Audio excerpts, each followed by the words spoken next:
নারায়ে তাকবীর, আল্লাহু আকবার। ইরানের সঙ্গে যুদ্ধের যুক্তরাষ্ট্র ও ইসরায়েলের ক্ষয়ক্ষতি এতটাই বেড়েছে যে যুদ্ধ বন্ধ করতে মরিয়া হয়ে উঠেছে ট্রাম্প প্রশাসন। তবে ইরানের গুরুত্বপূর্ণ নেতাদের পরিকল্পিতভাবে হত্যা করায় এবার শত্রুদের ওপর চরম ক্ষেপেছে ইরান। এমনকি তারা আর শান্তি চায় না, বরং এই যুদ্ধের শেষ দেখে ছাড়বে বলেও হুমকি দিয়েছেন ইরানের ইসলামী বিপ্লবী গার্ড বাহিনী। এছাড়াও ইরানের পাশে পরমাণু শক্তিধর দেশ হিসেবে পাকিস্তান, উত্তর কোরিয়া, চীন ও রাশিয়া দাঁড়ানোয় আর নিজেদের অস্ত্র ফুরিয়ে আসায় কার্যত দেয়ালে পিঠ ঠেকে গেছে ট্রাম্প নেতানিয়াহুর বাহিনীর। এমন চরম মুহূর্তে যখন ট্রাম্প ইরানের ওপর পারমাণবিক হামলার কথা ভাবছে, ঠিক তখনই তাদের ঘুম হারাম করতে উল্টো তাদের ওপর হামলা করেই ঘুরিয়ে দেবার ঘোষণা দিয়েছে উত্তর কোরিয়ার প্রেসিডেন্ট কিম জং। এই যুদ্ধে যখন আমেরিকা ইসরায়েলের শোচনীয় অবস্থা, ঠিক তখনই এবার পাকিস্তানকে নিয়ে বেরিয়ে আসে এমন চাঞ্চল্যকর গোয়েন্দা তথ্য যা হয়তো কেউই ভাবেনি। উত্তর কোরিয়ার মতো সরাসরি ঘোষণা না দিলেও ট্রাম্প নেতানিয়াহু বাহিনীকে ধ্বংস করতে গোপনে উঠে পড়েই লেগেছে ইরানের বন্ধুদেশ পাকিস্তান।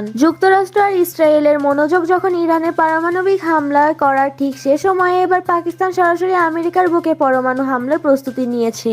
এমনকি তাদের দেশ থেকে সরাসরি হামলা করতে সক্ষম আন্তঃমহাদেশীয় ব্যালিস্টিক ক্ষেপণাস্ত্র আইসিবিএস বানাচ্ছে বলে দাবি করছেন আমেরিকান গোয়েন্দা সংস্থা। পাকিস্তান ও আফগানিস্তানের মধ্যে চলমান যুদ্ধ অবস্থায়ও তারা ইরানের পাশে দাঁড়াতে ভুলেনি। আর তাই পাকিস্তানকে সবচেয়ে বড় পারমাণবিক হুমকিগুলোর মধ্যে অন্যতম বলে মনে করছে যুক্তরাষ্ট্র।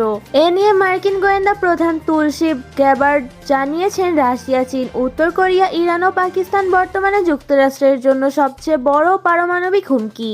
এছাড়াও সিনেট ইন্টেলিজেন্স কমিটির সামনে সাক্ষ্য দেওয়ার জন্য গাভার্ড বলেছেন, গোয়েন্দা সংস্থাগুলোর মূল্যায়ন অনুযায়ী রাশিয়া, চীন, উত্তর কোরিয়া, ইরান ও পাকিস্তান পারমাণবিক ও উন্নত ক্ষেপণাস্ত্র ব্যবস্থা নিয়ে গবেষণা ও উন্নয়ন করছে, যা দিয়ে আমেরিকাকে সহজেই আক্রমণ করা যায়। এছাড়াও উত্তর কোরিয়ার আইসিবিএম ইতোমধ্যেই মার্কিন মাটিতে পৌঁছাতে পারে।